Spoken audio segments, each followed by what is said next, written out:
What's going on YouTube? Thanks for tuning into this video. I'm Nash, and in this video we're going to break down how to get funding for an RV park. But first, make sure to like this video and subscribe so we get off to a good start. Alright guys, so if you're watching this video, you're probably wanting to start an RV park, and I get it. It's a little bit overwhelming to think about the funding aspect, but if you go through the plan and you have a set, solid way in which you're going to make money with the RV park, funding should fall into place. So there's a couple different ways that you can get funding, and I'll break those down one by one. So the first way that you can get funding for your RV park is simply by saving money yourself. So that might be a far-fetched idea for a lot of you, but it is an idea. And I, in a way, saved money to get my RV park started. So depends on what kind of RV park and how big you want, but I started my RV park for $65,000. So idea number one in terms of funding is that you can save your own money, and you might only need maybe $65,000 to get an RV park started. I got mine going with $65K. I got 14 lots plus a 10-acre property with $65K. So that's an idea that you can start off with if you have some money in the bank. Maybe you can start an RV park with your own money. Number two would be family and friends. So if you have family members, maybe you have a big family and you have brothers and sisters, aunts and uncles, mom and dad, you have cousins, you have, grandma, grandpa, whoever, or you have good friends that have really good jobs or whatever. Maybe someone has $65,000 or maybe more, if you want to start a bigger RV park, but we'll just use for general terms $65K for a small, 14 lot RV park. $65K is all that's needed. So you can ask family and friends. You could ask, like I said, brother and sister, cousins, anybody in your network. And, I call that family and friends. So, pitch them the idea, and you yourself don't need to really even put in any of your own money. You can use other people's money. And that's the joy of being here in the United States. If you're watching this and you live in the United States, is that you can use other people's money to get started. You don't have to use your own. So I would pitch the idea to family and friends, and what you can do is kind of what I did with my partner is I put up the money and my partner put in all the work, all the sweat equity, and we split the profits. And you could do that, but be on the other end. Be the person that has the idea, that's looking for the properties, that's hiring the people, that's out there digging yourself. But in exchange, somebody brings in some money and you guys get to split the profits. You're helping them, they're helping you. So pitch it to your family and friends. That'd be idea number two. Idea number three would be if you have really good credit, maybe try going to a bank. Maybe try pitching the idea to a firm, some kind of credit union, bank. This will be a little bit harder if you don't have any experience, you don't have anything under your belt, and maybe you don't make a whole lot of money with your full-time job if you have one. But this is an option nonetheless, especially if you have really good credit.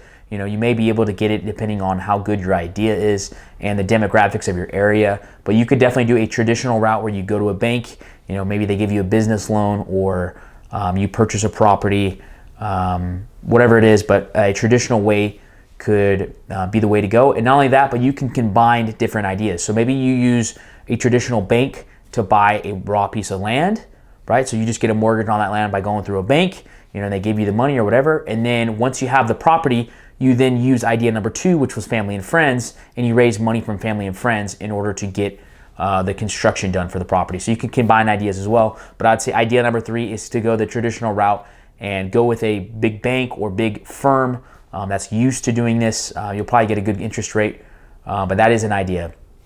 So idea number four, and I've utilized this idea as well, is going to be private lenders. So it's not family and friends, and it's not a traditional big bank. Essentially what this is people that have a lot of money. Maybe they're just wealthy retired people. Maybe they are kind of like loan sharks in a way. I know that's kind of got a negative connotation, but essentially it's people that have a lot of money and they just are trying to lend out their money so they don't have to pay as much taxes. And I've actually worked with some of these people before. Interesting ways in which you can find these people would be number one, Craigslist.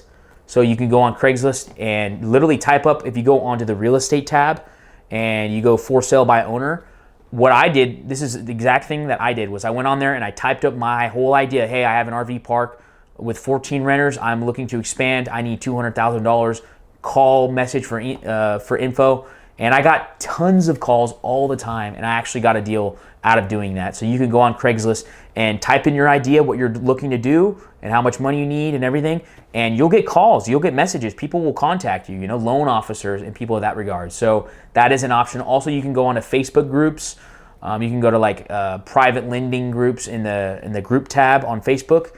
And another way I found another investor to give us, $100,000 was by just simply typing up on there my idea, and I had people commenting and stuff, and a guy sent me a private DM, and he was a legitimate guy, and now we're doing business together. But that is a legitimate way to do it, is going through private lenders and or like capital funds, people that are custom. Maybe it's a small group of individuals, not a big bank, but a small group of individuals that are looking to loan out their money. And that's a way in which you could fund your RV park, especially if they know it's gonna cash flow. They're excited about it, and they can give you the money. It will be a higher interest rate, which is a negative about doing this, but it does have more flexibility than a big traditional bank. Typically with a big traditional bank, they're gonna wanna see a lot of history, and they're really gonna do a bigger process. They're gonna do a more thorough process, whereas the private lenders, if the idea works, really, they're open to it. So that's another thing you could do. Number 5 would be kind of more of a creative route, and that would be, let's say you already have a property and you want to try to get funding. What you could do is you could actually do a cash out refinance on your property. So let's say you have a raw piece of land and you haven't done anything with it, and you want to start an RV park. Let's say you have 5-10 acres, and let's say the property is worth $300,000 and it's paid off, right? What you can do actually is you can go to the bank, you can go to like a traditional bank, and they will give you a loan based on the equity of your property.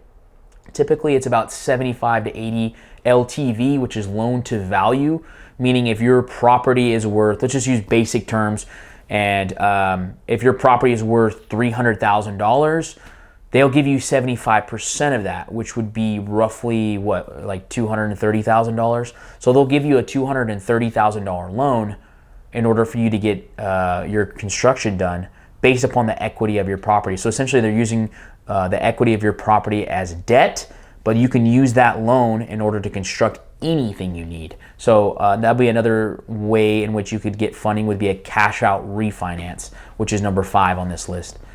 All right, guys, well, thank you so much for watching. Hopefully these 5 ways of finding funds has helped you out. If you are in the process of starting your RV park, comment down below. I want to hear what's going on for you. If you have any questions, please leave them down below. I'd love to help you out. If you want to see how I started my RV park from scratch, watch this video to the side here. I appreciate you watching. Subscribe if you want to see more RV park videos, and we'll see you in the next video. Peace.